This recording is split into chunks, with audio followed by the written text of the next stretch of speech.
Bonjour à toutes, bonjour à tous. Nous étions aujourd'hui en groupe de travail à l'UTP pour discuter prévoyance et protection sociale. Deux sujets qui sont extrêmement importants et très fortement poussés par la CFDT cheminot, puisque dans une branche comme celle du ferroviaire, les questions de prévention, les questions de protection, les questions de santé sont absolument déterminantes. Alors qu'est-ce qu'on a poussé, qu'est-ce qu'on a porté, qu'est-ce qu'on a revendiqué? Alors, nous avons tout d'abord revendiqué un ensemble d'éléments en lien avec la prévoyance lourde, c'est-à-dire, tu le disais, risque professionnel important, donc ça veut dire des garanties qui soient à la hauteur des enjeux. Et là, très clairement, que ce soit en matière de garantie d'essai, que ce soit en matière d'invalidité, d'incapacité de travail, par exemple quand on est en situation de maladie, nous avons porté des revendications qui sont très largement supérieures à celles, c'est-à-dire en matière de garantie, qui sont supérieures à celles qui sont prévues par le projet d'accord. On voit aujourd'hui qu'il y a encore du chemin à faire, mais en tout cas, on va agir pour la CFDT, on voit aujourd'hui nous les cibles qu'on a à atteindre là-dessus. Deuxième volet que nous avons porté, c'est le volet des frais de santé.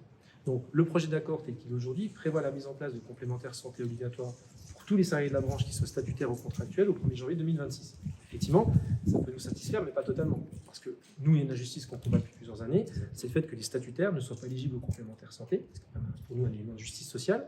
Et donc, nous, ce qu'on dit, c'est qu'à minima aujourd'hui, 1er janvier 2026, bon tac, mais il va falloir à minima une mesure transitoire ou une mise en œuvre anticipée. Nous avons beaucoup aujourd'hui échangé sur le contenu du panier de soins, c'est-à-dire quels sont les niveaux de garantie et les niveaux de prise en charge pour certains risques, par exemple comme les prestations en termes de dentaire, en termes d'optique, les actes d'hospitalisation, les actes médicaux. Et là encore, nous avons fait des propositions en termes de niveau de prise en charge qui sont très supérieures à celles qui sont proposées par le patronat. De fil en aiguille, il y a deux sujets qui sont venus aujourd'hui. Le premier sujet, c'est celui de l'inaptitude. Là encore, on voit qu'il y a un groupe de travail qui sera consacré spécifiquement à ce sujet au mois de juin, dans lequel nous porterons des revendications.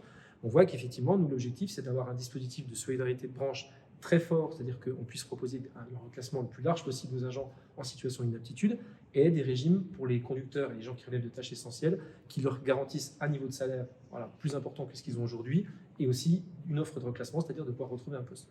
Deuxième sujet qui est venu en tirant un peu le fil aujourd'hui, c'est le sujet de la solidarité intergénérationnelle.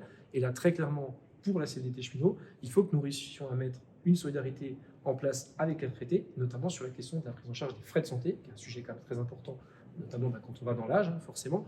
Et là encore, nous avons proposé un dispositif qui consiste à globaliser entre actifs et retraités la prise en charge des frais de santé pour que les retraités puissent bénéficier d'une prise en charge de frais de santé via une complémentaire qui continue d'être financée.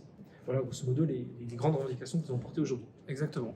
Plus de progrès, plus de droits, plus de justice sociale, c'est ce qu'on a porté, c'est ce qu'on continuera à porter sur ce sujet essentiel de la prévoyance et de la protection sociale. Merci beaucoup. Merci à vous, au revoir.